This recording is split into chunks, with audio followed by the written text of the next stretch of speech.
بسم اللہ الرحمن الرحیم۔ معزز ناظرین، جب سلطان مودود نے وفات پائی تو علی بن ربیع نے، جو عرصہ دراز سے حکمرانی کے خواب دیکھ رہا تھا، مودود کے 4 سالہ بیٹے مسعود کو تخت سلطنت پر بٹھا دیا۔ بعد صدقین حاجب نے، جو سلطان محمود کے امیروں سے تھا، اس جانشینی پر علی بن ربیع کی تائید نہ کی اور فیصلہ جنگ پر ٹھہرا۔ غزنی کے تقریباً تمام لوگ ہتھیار لگا کر بصدقین حاجب کے دروازہ پر آ جمع ہوئے۔ اس زمانے میں امیر مسعود بن محمود غزنوی کی اولاد میں صرف ابو الحسن ہی غزنی میں تھا۔ علی بن ربیع نے یہ سوچ کر کہ ابو الحسن ہی اس وقت اس کے نوعمر مالک کا رقیب بن کر اس کی قائم کردہ حکومت کو درہم برہم کر سکتا ہے، چاہا کہ ابو الحسن کو جلد سے جلد ختم کر دے۔ ابو الحسن کو علی بن ربیع کے اس ارادے کی فوراً اطلاع ہو گئی اور وہ اپنی جان بچا کر بھاگا اور بصدقین کے پاس آ کر پناہ لی۔ ابو الحسن علی بن مسعود کی تخت نشینی۔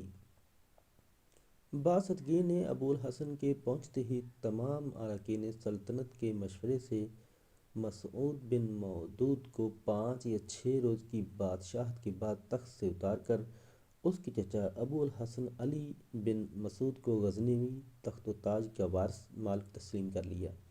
یکم شعبان بروز جمعہ 441 ہجری کو ابو الحسن بن مسعود نے حکومت کی باغ ڈور سنبھالی اور مودود کی بیوہ جعفر بیگ کی بیٹی سے نکاح کر لیا۔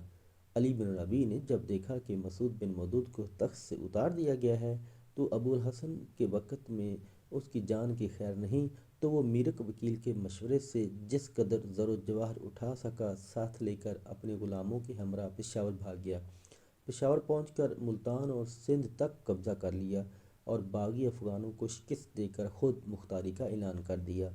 ابو الحسن نے اپنے دونوں بھائیوں مردان شاہ اور عزت شاہ کو، جو قلعہ نائی میں قید تھے، غزنی بلا کر عزت و احترام کے ساتھ اپنے پاس رکھا۔ چونکہ عبدالرشید بن محمود غزنوی کے خروج کی خبریں برابر دارالحکومت میں آ رہی تھیں اور ابو الحسن کو ہر وقت جان اور حکومت دونوں کا خدشہ لگا ہوا تھا، اس لیے اس نے خزانے کا دروازہ کھول دیا اور بخشش سے رعایا اور سپاہیوں کی دلجوئی اور خاطرداری کرنے لگا۔ شومۂ قسمت کہ ابو الحسن کی یہ سخاوت بھی اس کے لیے کارآمد ثابت نہ ہو سکی۔ سال کے اختتام پر عبدالرشید غزنی آ پہنچا اور ابو الحسن کو شکست دے کر خود تاج و تخت کا مالک بن گیا اور کچھ دنوں عیش و عشرت کی زندگی بسر کی۔ ناظرین، ابو الحسن نے 2 سال حکومت کرنے کے بعد خاک نشینی اختیار کی۔ یا اللہ، پاکستانیوں کی مشکلات آسان فرما۔